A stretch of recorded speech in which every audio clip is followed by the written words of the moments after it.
Congress. Yeah! Bob Casey back to the Senate. Yeah! Congressman Mike Doyle. County Executive Richard Fitzgerald. And Mayor Luke Ravenstahl. I'm glad to be back in Pittsburgh. Yeah! Now, are you ready to make Kathleen Kane the first Democratic Attorney General in the history of the country? Yeah! I want to thank the people that are helping us, without whom we couldn't be making this campaign. Thank you, Rich Trumpka and the AFL-CIO. Thank you, Leo Gerard and the Steelworkers. Thank you, Don Siegel and the IBEW, and all the other working folks that are out there trying to help us reclaim America for the middle class and give poor people an honorable way to work their way into it again. Look, folks, to me this election's fairly simple. Who's more likely to restore the middle class, to give poor people a chance to work their way into it, to build a 21st century American economy with the good jobs of tomorrow, to reduce our debt, maintain our leadership in the world, and keep us moving forward together? I think it's the candidate that got off the campaign trail and went to work on Hurricane Sandy with Republicans and Democrats alike. If you saw President Obama working with the Democratic governors of New York and Connecticut, the Republican governor of New Jersey, the independent mayor of New York City, who just endorsed him, by the way, you saw the guy that left the door open for the Republicans for 4 years, and they wouldn't walk through. But when you re-elect the president, tomorrow they will walk through that door. I want the candidate who's been a good commander-in-chief, who ended the war in Iraq, is bringing the troops home from Afghanistan, who fought terrorism, who advanced diplomacy, who tries to build a world with more partners and fewer enemies, and who has a very good Secretary of State.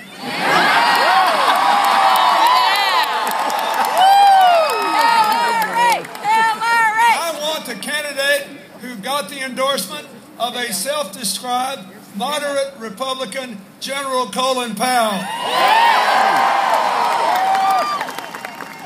I want the candidate who, in the words of George W. Bush, has proved that he's a good decider-in-chief.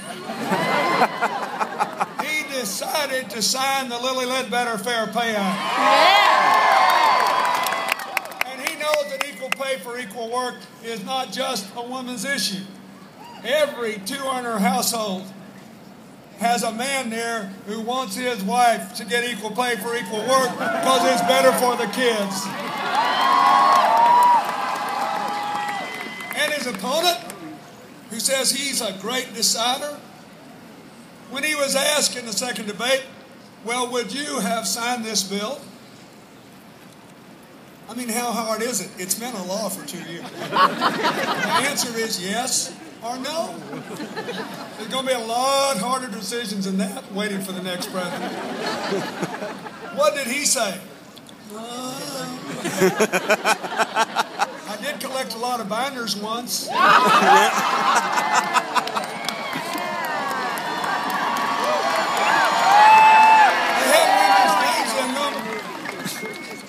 I want the candidate who decided to save the American automobile industry, with labor and management working together. We saved 1 million jobs, and now we have 250,000 more people working the automobile industry than we did the day Barack Obama signed that. Not his opponent, who opposed the bailout of the automobile industry. You know, Chrysler just posted a 5-year high in car sales. And so in the face of a good decision, which Governor Romney opposed, what did he say? He said, well, who cares? Because the president is working with Jeep to move jobs to China. Now, folks, I took a dim view of that because I worked hard to bring American manufacturing back here when I was president. And I think the fact that President Obama has gotten 500,000 more manufacturing jobs in this economy, we're growing them for the first time since the 1990s, is a good thing. But that Toledo Jeep factory, near where Governor Romney made this charge, actually was located when I was president. And I know the truth. They're adding $500 million. They're adding new lines. They're adding new employees. So when Jeep and Chrysler and even General Motors said, and we're not talking about the labor unions, we're talking about management. When they said, Governor Romney has not told the truth, what did he do? He bought an ad to put it on television. And when they rebuked him again, he upped the ad buy. Now, when I was a kid, if I got caught with my hand in a cookie jar, I sort of shrugged my shoulders and took my hand out of it. When this guy gets caught with his hand in the cookie jar, he thinks, what the heck, I got Karl Rove and all the Koch brothers and all this secret money. He just digs down deeper in the cookie jar for more cookies. You cannot afford to have a president who will deliberately misrepresent the truth to the working people of America to scare them just to get a few votes. Folks, we're on the verge of a real American comeback, and I want Barack Obama to be president.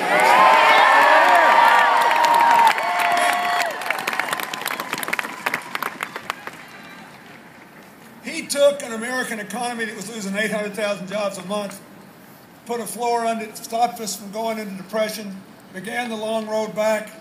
In the last 33 months since we've been growing jobs, the private sector has produced almost 5.5 million new jobs.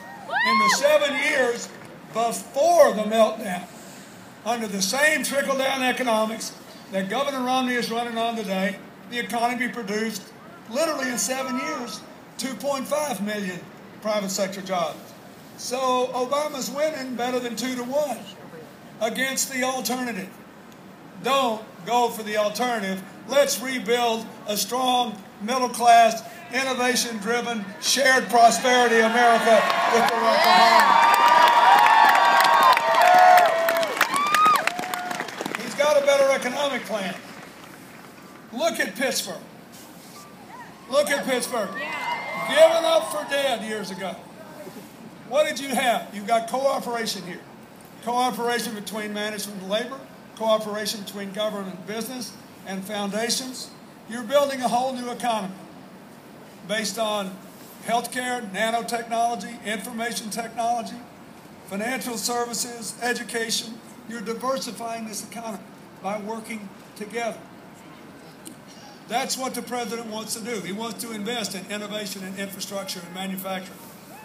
And he wants to educate our people to do those jobs. We got 120,000 jobs open for computer science graduates every year, and we're only producing 40,000 in America. He wants to close that gap. He wants to put another 100,000 science and math teachers in our school. He wants to race to the top to keep lifting standards. He's revolutionized the student loan reform program. Now, all the young people here, on this alone, Barack Obama should be reelected president. Look,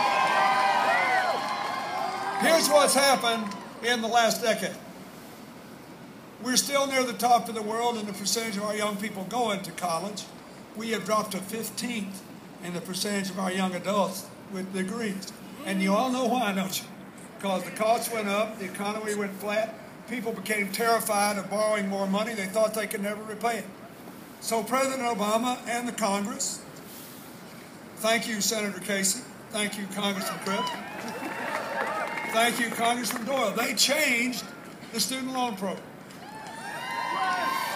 And now students can borrow the money at a lower interest rate, and listen to this, pay it back starting next year if and only if you re-elect him as a small fixed percentage of their income for up to 20 years. So nobody ever has to drop out of college again because of the cost.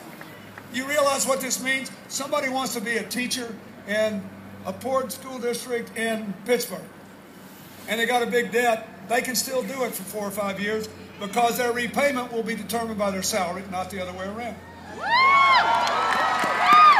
If one of your bright young doctors graduates with $200,000 in debt, the average in medical school, and wants to go to an inner city clinic and help poor people for 4 or 5 years, they can do it now because their repayment will be determined by their job, not the other way around. Now, what does Mitt Romney want to do? He wants another round of tax cuts for high-income people, and he wants to spend money on insurers that even the AARP says don't need it. And he wants to cut everything else. He wants to cut all that investment in education. He wants to cut all that investment in new infrastructure. He wants to totally eliminate, for example, the tax credits that have helped create 4,000 jobs in Pennsylvania because of the wind energy, which now powers 180,000 homes in this state. He wants to get rid of it all because we got to pay for another tax cut for high-income people. And, unbelievably enough, he wants to repeal the student loan program. Go back to the old system of bank subsidies, which cost $60 billion more, which means we can't guarantee raising the Pell Grants. He wants to cut them. We can't guarantee preserving the tax credits for middle-class families. And the cost of college will go up, and the burden of repaying the loans will be harder. So we will continue to drop in the rankings of college graduates. It is a disaster for our economy. Say no to trickle-down economics. Say yes to President Obama.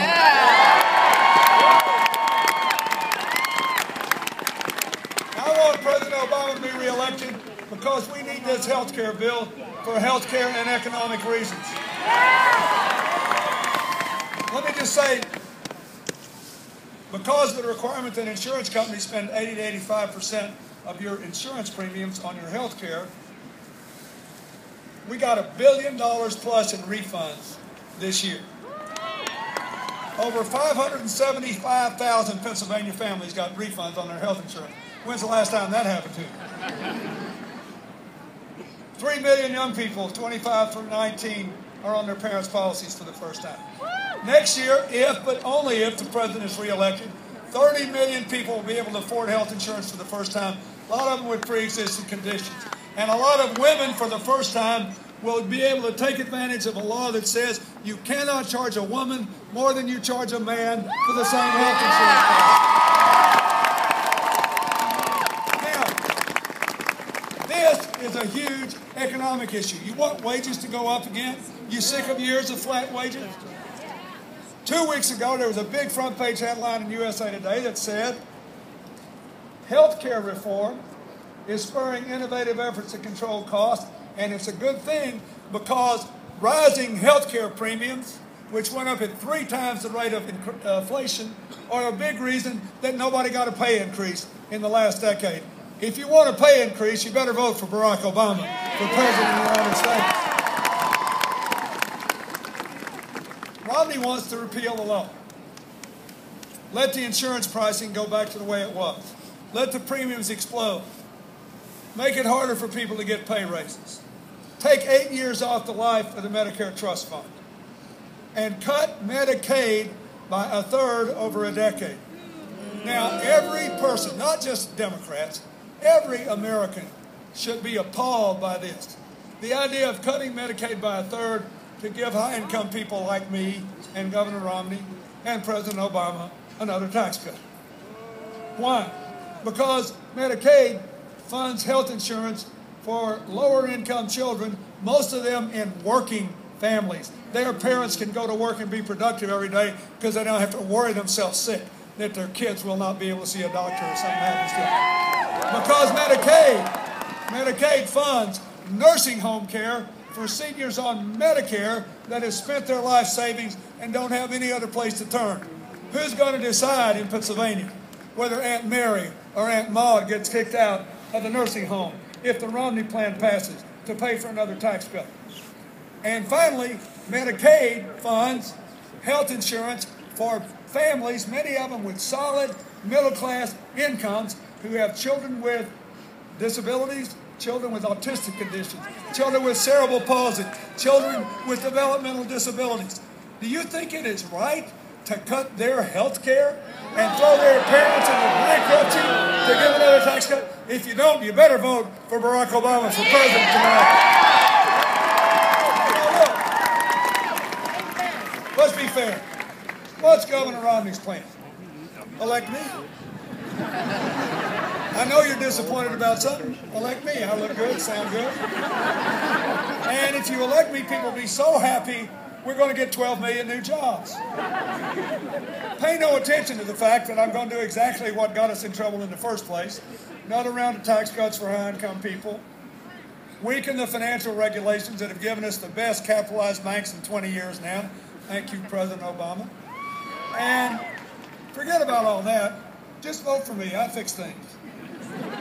Well, Governor, you're going to cut taxes $5 trillion more and you're going to spend $2.5 trillion more than President Obama already wants to in the next decade. How are you going to pay for that? See me about that after the election. Okay, if I see you and you figure out what to do with this $7.5 trillion hole you just dug, after telling us the debt was terrible, you still hadn't paid 1 red cent down on the deficit.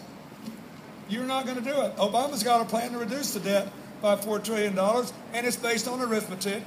$2 in spending cuts for every $1 in new revenues to be paid for by those of us that got the benefit of the tax cuts and the economic growth of the Bush years. We're about the only people who did. Where else are you going to get the money? It's nothing but fair. We ought to go forward together. How are you going to do that? See me about that after the election. You just don't understand. I'm new. People will be so happy when I win. I want to see the taxes. That the American economy will produce 12 million new jobs. You've heard that, haven't you? Now, I'm sure it's just a coincidence. And I'm sure the governor just forgot to tell us. I'm sure he actually got infected with that public health threat that President Obama talks about, that virus called Romnesia that's spreading across America. But here's the problem with that 12 million job promise. A respected independent business forecasters, Moody's Analytics, says that in the next 4 years, we're going to get 12 million jobs because of what has already been done under President Obama. I don't know about you. I'd rather have the guy who got us back from the brink of depression, has led us into the future, has got us on the move, has got a better economic plan, a better education plan, a better health care plan, a plan that will produce millions and millions of jobs in a 21st century prosperity, leading the way into the future. He's got the better argument, and tomorrow, if you vote your hopes and not your fears, if you vote for unity and not division, if you think we can all go together, you will re-elect Barack Obama, President of the United States.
Have a good one.